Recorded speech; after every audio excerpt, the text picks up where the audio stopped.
അസ്സലാമു അലൈക്കും വറഹ്മത്തുള്ളാഹി തആല വബറകാത്തു. ഫുജൈറയിലെ ആ കൊട്ടാരം പുലർച്ചയുടെ നിശബ്ദതയിൽ മുങ്ങിക്കിടക്കുകയായിരുന്നു. വിശാലമായ ജനലുകളിലൂടെ മരുഭൂമിയുടെ മന്ദം കാറ്റ് അകത്തേക്ക് ഒഴുകിയെത്തി. ഫജ്റിൻ്റെ ബാങ്ക് ഏറെ നേരം മുമ്പേ മുഴങ്ങിയിരുന്നു. എന്നാൽ വീട്ടിലുള്ളവർ പലരും നിസ്കാരവും ഖുർആൻ പാരായണവും കഴിഞ്ഞ് അവരുടെ ജോലികളിലേക്ക് തിരിഞ്ഞിരുന്നു. എന്നാൽ അതിഥി മുറിയിൽ കിടന്നിരുന്ന ഷാമിൽ തഹജ്ജുദ് നമസ്കാരവും സുബഹി നമസ്കാരവും കഴിഞ്ഞ് അവൻ റൂമിൽ തന്നെ വിശ്രമിച്ചു. ഇപ്പോഴും അല്പം മയക്കത്തിൽ എന്ന പോലെയാണ്. കഴിഞ്ഞ ദിവസങ്ങളിലെ മാനസിക സംഘർഷം അവനെ പൂർണ്ണമായും തളർത്തിയിരുന്നു. അതെ, അവൻ പതുക്കെ കണ്ണുകൾ തുറന്നു. അവൻ കുറച്ചുനേരം ആ വീടിൻ്റെ വിശാലമായ മേൽക്കൂരയിലേക്ക് നോക്കിക്കിടന്നു. ഇന്നലെ രാത്രി ഉറങ്ങുന്നതിന് മുമ്പ് ബുഷിയെക്കുറിച്ചുള്ള ഓർമ്മകളായിരുന്നു മനസ്സിൽ നിറഞ്ഞിരുന്നത്. യാ അല്ലാ, അവൾക്ക് സമാധാനം നൽകണേ അല്ലാ. അൻഷിഫ് സാറിൻ്റെ മനസ്സിൽ സത്യം എത്തിച്ചേരണമേ എന്ന് പ്രാർത്ഥിച്ചുകൊണ്ടായിരുന്നു അവൻ ഉറങ്ങിയത്. കാരണം എൻ്റെ നിരപരാധിത്വം തെളിയിക്കണം. ഞാൻ ഒരു തെറ്റും ചെയ്യാതെയാണ് ഈ രീതിയിൽ എന്നെ അവിടെ നിന്ന് പുറന്തള്ളപ്പെട്ടത്. പക്ഷേ എല്ലാവരും എന്നെ തെറ്റിദ്ധരിച്ചിരിക്കും. അല്ലാഹുവേ, നീ ഉണ്ടല്ലോ എല്ലാം കാണുന്നവനും കേൾക്കുന്നവനും. അതുകൊണ്ട് റബ്ബേ, നീ എൻ്റെ തെറ്റിദ്ധാരണകൾ നീ തിരുത്തിത്തരണേ അല്ലാ എന്ന് പറഞ്ഞിട്ടായിരുന്നു അവൻ രാത്രി കിടന്നത്. കിടക്കയിൽ നിന്ന് എഴുന്നേറ്റ് ഉളൂഹ് ചെയ്യാൻ ഒന്നുകൂടെ പോകണമെന്ന് വിചാരിച്ചപ്പോൾ തലയിണയുടെ അരികിൽ കിടന്നിരുന്ന ഫോൺ കയ്യിലെടുത്തു. അതെ, അല്പം ഖുർആൻ ഓതി കിടന്നതായിരുന്നു. ഇനി കുറച്ച് കഴിഞ്ഞിട്ടാവാം എന്ന് കരുതി. എന്നാൽ അവൻ ഫോണാണ് എടുത്തത്. സ്ക്രീൻ തെളിഞ്ഞു. ഒരു പുതിയ സന്ദേശം. അയച്ച ആളുടെ പേര് കണ്ട നിമിഷം ഷാമിലിൻ്റെ ഹൃദയം ശക്തമായി മിടിച്ചു. ഡോക്ടർ അൻഷിഫ്. കൈകൾ വിറക്കാൻ തുടങ്ങി. ഇത് അൻഷിഫ് സാറോ? അവൻ സന്ദേശം തുറന്നു.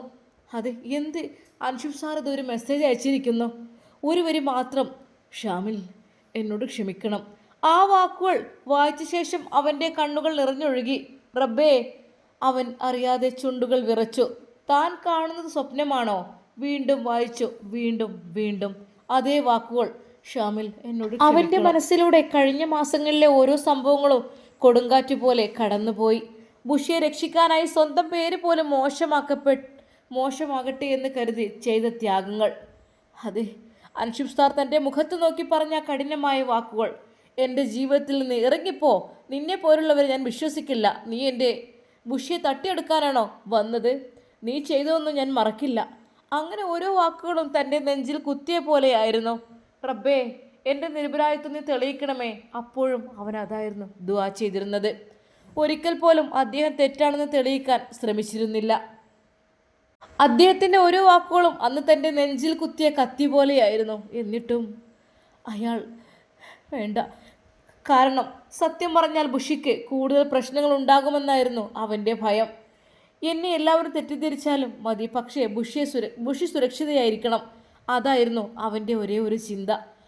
ആ ഓർമ്മകൾ വീണ്ടും മനസ്സിൽ തെളിഞ്ഞപ്പോൾ കണ്ണിനെ നിയന്ത്രിക്കാൻ അവന് കഴിഞ്ഞില്ല. യാ റബ്ബേ, അപ്പോൾ എല്ലാം അദ്ദേഹം അറിഞ്ഞോ?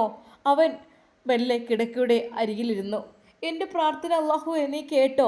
ഓരോ പ്രാർത്ഥനയിലും ഓരോ രാത്രിയിലും അവൻ പറഞ്ഞിരുന്ന ദുആകൾ ഓർമ്മ വന്നു. അല്ലാഹുവേ, എനിക്ക് നീതി കിട്ടണമെന്ന് ഞാൻ ചോദിക്കുന്നില്ല. പക്ഷേ സത്യം അദ്ദേഹത്തിന് മനസ്സിലാകട്ടെ. എന്നെ വെറുക്കുന്ന മനസ്സ് മാറിയാൽ മതി. എൻ്റെ ബുഷിയെ രക്ഷിച്ചാലും മതി. ആ പ്രാർത്ഥനയ്ക്ക് ശേഷം ഇന്നാണോ ഉത്തരം അല്ലാഹു നൽകിയത്? അവൻ്റെ മനസ്സിൽ പ്രതീക്ഷയുടെ ഒരു ചെറിയ വെളിച്ചം തെളിഞ്ഞു.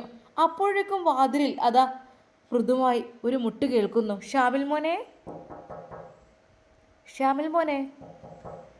ഉമ്മുൽ ഖൈറിൻ്റെ സ്നേഹം നിറഞ്ഞ ശബ്ദം. എഴുന്നേറ്റോ? ഷാമിൽ വേഗം കണ്ണുകൾ ഒന്ന് തുടച്ചു. അതെ ഉമ്മ.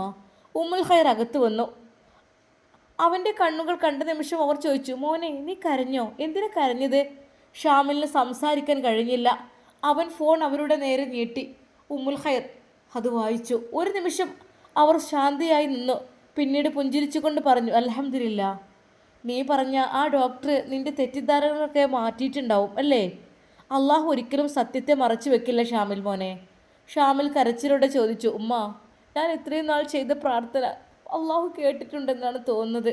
ഉമ്മുൽ ഖൈർ അവൻ്റെ തലയിൽ കൈവച്ചു. മോനെ, അള്ളാഹു വൈകിപ്പിക്കും, പക്ഷേ അനീതി ചെയ്യില്ല.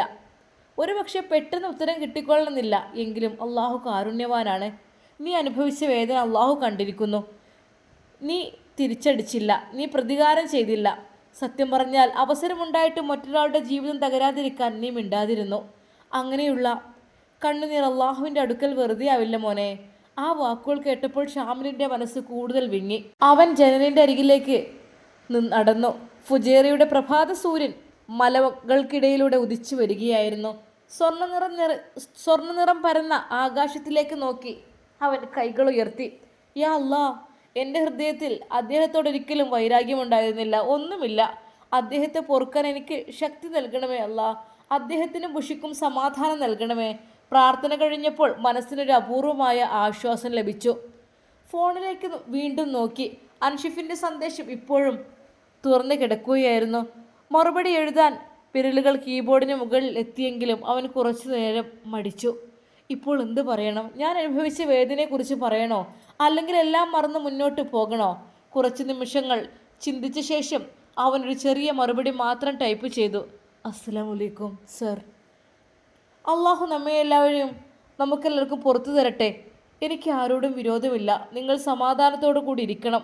ബുഷിയുടെ സന്തോഷമാണ് എനിക്കും പ്രധാനം. ഞാൻ അങ്ങയോട് പറഞ്ഞതും ചെയ്തതൊക്കെ അത് ബുഷിയുടെ രക്ഷയ്ക്ക് വേണ്ടി മാത്രമായിരുന്നു. കാരണം എൻ്റെ കണ്ണുകൾ കൊണ്ട് കണ്ട പല കാഴ്ചകളും എനിക്ക് നിങ്ങളുടെ മുമ്പിൽ തുറന്നു കാട്ടുവാൻ ഒരു ചാൻസ് നിങ്ങൾ തന്നില്ലായിരുന്നു. പക്ഷെ ഇപ്പോഴാണ് എനിക്ക് വല്ലാത്ത സന്തോഷം തോന്നുന്നു. സാറേ, ബുഷിയുടെ സന്തോഷമാണ് എനിക്ക് പ്രധാനം. നിങ്ങളും ബുഷി ഒരുമിച്ച് സന്തോഷത്തോടു കൂടി ജീവിക്കണം. പക്ഷെ അതിനിടയിലേക്ക് ഒരാളും കടന്നു വരുന്നത് അതെനിക്ക് സഹിക്കില്ല സാറേ. ആ മെസ്സേജുകൾ അയക്കുന്നതിന് മുമ്പ് അവൻ്റെ കണ്ണുകൾ നിറഞ്ഞൊഴുകുകയായിരുന്നു. യാ റബ്ബേ, ഈ മറുപടി നമ്മുടെ ഹൃദയങ്ങൾ തമ്മിലുള്ള എല്ലാ അകൽച്ചയും അവസാനിപ്പിക്കട്ടെ. അവൻ സെൻഡ് അമർത്തി.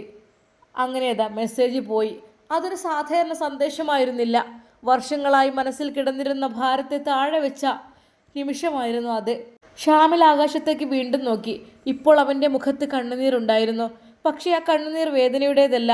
അത് ആശ്വാസത്തിൻ്റെയും പ്രാർത്ഥനയ്ക്കും ഉത്തരം ലഭിച്ചെന്ന വിശ്വാസത്തിൻ്റെയും അള്ളാഹുവിലുള്ള പൂർണ്ണമായ തവക്കുലിൻ്റെയും കണ്ണുനീരായിരുന്നു.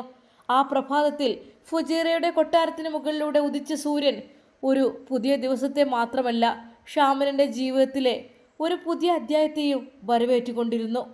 എന്നാൽ തൻ്റെ പിന്നിൽ നിന്ന് മനോഹരമായൊരു ശബ്ദം കേൾക്കുന്നു. ഷാമിൽ.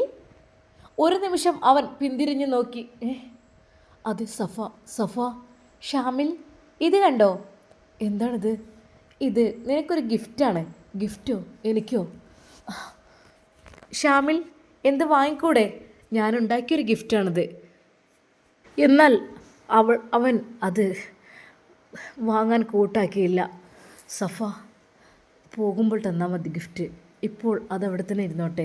ഷാമിൽ, നിനക്ക് വേണ്ടി ഉണ്ടാക്കിയതാ. അതിനെന്താ? എങ്ങനെയുണ്ട് എൻ്റെ ക്രിയേറ്റിവിറ്റി ഒന്ന് നോക്കാലോ? ഒന്ന് നോക്കുന്നേ. എന്നാൽ അവൻ മടിച്ചു അതിന്. കാരണം സഫയെക്കുറിച്ച് ഒന്നും വേണ്ടാത്തൊരു ഇതൊന്നും ചിന്തിച്ചിട്ടില്ല. നല്ലൊരു മോളാണ് അത്. എന്നാൽ പെട്ടെന്ന് ഉമ്മുൽ ഖൈർ, മോനെ വാങ്ങിക്കോ. അതിനെന്താ? സഫ നിനക്ക് വേണ്ടി ഗിഫ്റ്റ് എടുക്കുകയാണെങ്കിലേ മോനത് വാങ്ങണ്ടേ? നമ്മളിവിടുത്തെ ഗസ്റ്റ് അല്ലേ?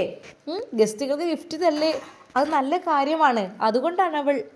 എന്നാൽ ഒരു നിമിഷം അവൻ ഉമ്മുൽ ഖൈറിൻ്റെ വാക്കുകൾ കേട്ട് അത് വാങ്ങുന്നു.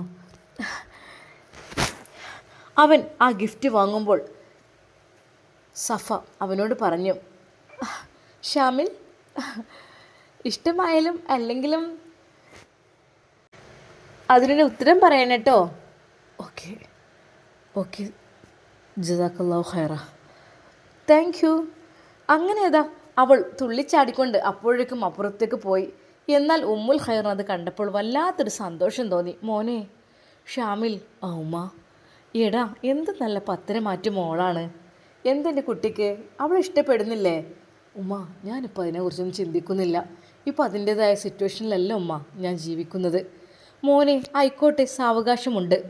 എന്നാലും ബുഷി രക്ഷപ്പെട്ടല്ലോ അല്ലേ? ഞാനും പ്രാർത്ഥിച്ചിരുന്നു കേട്ടോ. ബുഷിയുടെ അവസ്ഥയൊക്കെ ആലോചിച്ച് നോക്കിയപ്പോഴേ എനിക്ക് ആകപ്പാടെ ടെൻഷൻ തോന്നിയിരുന്നു. കാര്യം മറ്റൊന്നുമല്ല, ബുഷി അവളുടെ ഭർത്താവിൻ്റെ അവസ്ഥയും പിന്നെ ആ സിനാൻ എന്ന ഡോക്ടറിൻ്റെ ആ ഒരു പരാക്രമവും എല്ലാം കൂടെ ആയപ്പോഴേ ആകപ്പാടെ ടെൻഷനായി പോയിരുന്നു മോനെ. അതെ ഉമ്മ. എന്നാൽ അൻഷിഫിന് തിരിച്ച് മെസ്സേജ് അയച്ചതിന് റീപ്ലൈ കാര്യങ്ങൾ അതൊക്കെ വരുമെന്ന് അവൻ നോക്കിയിരുന്നു. പക്ഷേ പിന്നീടൊന്നും വന്നില്ല. ലാസ്റ്റ് സീൻ എപ്പോഴോ ആണ്. സത്യം പറഞ്ഞാൽ അവൻ്റെ കയ്യിൽ ഫോണില്ല എന്നുള്ള കാര്യം മനസ്സിലായി. കാരണം അവൻ നോക്കി നിന്നു ഞാനയച്ച ആ ഒരു റീപ്ലേ.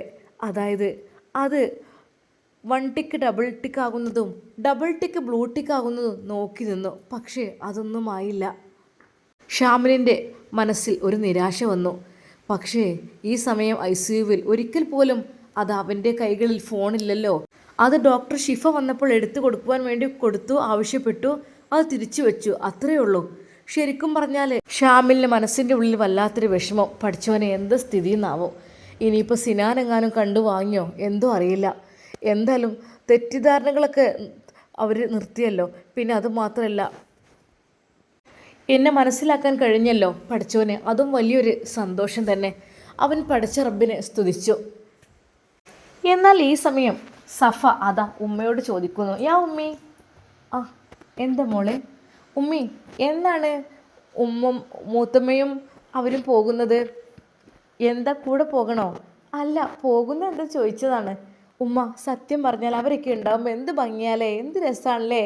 നമ്മളിവിടെ ഒറ്റക്കായിട്ട് ഒരു രസം ഉണ്ടാവില്ലല്ലേ മോളെ. അവരിപ്പോൾ സ്ഥിരമായിട്ട് ഇവിടെ നിൽക്കൂലല്ലോ, അവർ പോവൂലേ. ഞാൻ കുറേ പറഞ്ഞു ഒരു മാസത്തോളം ഇവിടെ കഴിയാൻ, എല്ലാ സെറ്റപ്പും ഉണ്ടല്ലോ ഇവിടെ. പക്ഷേ എന്താ ചെയ്യുക, അവർ നിൽക്കൂല. ഇപ്പം തന്നെ നിന്നതന്നെ വലിയ കാര്യം, അല്ലാതെ ഇപ്പോൾ എന്ത് പറയാനാ. ഷാമിലും മൂത്തുമ്മയും അവിടെ ഉള്ളത് അത് വല്ലാത്തൊരു സന്തോഷമായിരുന്നു സഫക്ക്. മൂത്തുമ്മയ്ക്കാണെങ്കിൽ സഫയെ ഒത്തിരി ഇഷ്ടമാണ്, എപ്പോഴും മൂത്തുമ്മയുടെ കൂടെയാണ്. പിന്നെ ഇടക്ക് മൂത്തുമ്മ പറയും, മോളെ കല്യാണക്കാരൊക്കെ ആയില്ലേ, പ്രായമൊക്കെ ആയി തുടങ്ങിയില്ലേ, എന്താ ഇനി പ്ലാന്? മോളിഞ്ഞ് പഠിക്കണ്ടോ? ഉമ്മ പഠിക്കണം, കംപ്ലീറ്റ് ആക്കണം. അല്ല മോളെ, അതിനിടയിൽ കല്യാണമൊക്കെ വന്നാൽ അതൊക്കെ ഉമ്മയുടെ ഇപ്പോഴും ഇഷ്ടമല്ലേ? മോൾക്ക് കുഴപ്പമൊന്നുമില്ലല്ലോ? കുഴപ്പം ഒന്നുമില്ല, എന്നാലും മനസ്സിലിണങ്ങിയ ഒരാൾ വേണ്ട എൻ്റെ മൂത്തമ്മ. എനിക്ക് പേടിയാണ് അറിയാത്തോലൊക്കെ. മോളെ അറിയുന്ന ആളൊക്കെ ഉണ്ടല്ലോ, എന്താ നിനക്ക് പറ്റുമോ? എന്നാൽ സഫ നാണത്താൽ തല കുനിച്ചു. ഈ മൂത്തമ്മയുടെ ഒരു കാര്യം അത് പിന്നെ അറിയാം. മൂത്തമ്മ ഇങ്ങോട്ട് വന്നത് അവനെയും കൊണ്ട് എന്താ, എനിക്ക് കല്യാണം ആലോചിക്കാനാണോ, അവനക്ക് പെണ്ണാലോചിക്കാനാണോ? മോളെ അങ്ങനെയൊന്നുമല്ല. എന്നാലും ഉമ്മാക്കുണ്ടാവില്ലൊരു ആഗ്രഹം. ഉമ്മാക്ക് മക്കളില്ലല്ലോ പൊന്നെ, ഉമ്മാക്ക് മക്കളില്ല, മരുമക്കളില്ല, ആരുമില്ല, ഞാൻ ഒറ്റയ്ക്കല്ലേ. മൂത്താപ്പ ഉണ്ടല്ലോ, മൂത്താപ്പയുടെ കാര്യമൊന്നും പറയണ്ട മോളെ. എന്തിനാപ്പം ഞാൻ പറയുന്നത്, നിങ്ങൾക്കൊക്കെ അറിയുന്നതല്ലേ. മൂത്തമ്മയുടെ ജീവിതം അങ്ങനെയായി തീർന്നു. സാരല്ല. പിന്നെ എന്തായാലും എൻ്റെ മക്കൾക്ക് നല്ല ഹയറായ ജീവിതം ലഭിക്കട്ടെ, അതാണ് ഞാൻ ആഗ്രഹിക്കുന്നത്. സഫ മൂത്തമ്മയെ നോക്കി.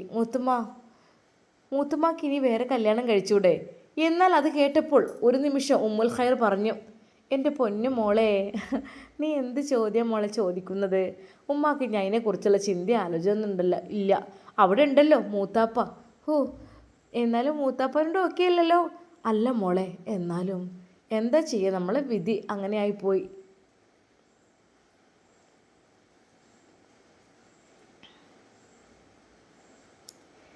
കൂട്ടിനൊരാളില്ലാത്ത അവസ്ഥ എന്ന് വെച്ചാൽ അതൊക്കെ വലിയ വിഷമം തന്നെയാണ് മോളെ. സാരല്ല, എന്നാൽ എൻ്റെ മോന് വന്നപ്പോൾ എനിക്ക് സമാധാനമായിട്ടോ, അതാണ് ഞാൻ പറഞ്ഞത്. മോളെ സഫ, നീ അങ്ങോട്ട് പോരണോ എൻ്റെ വീട്ടിലേക്ക് എന്ന്.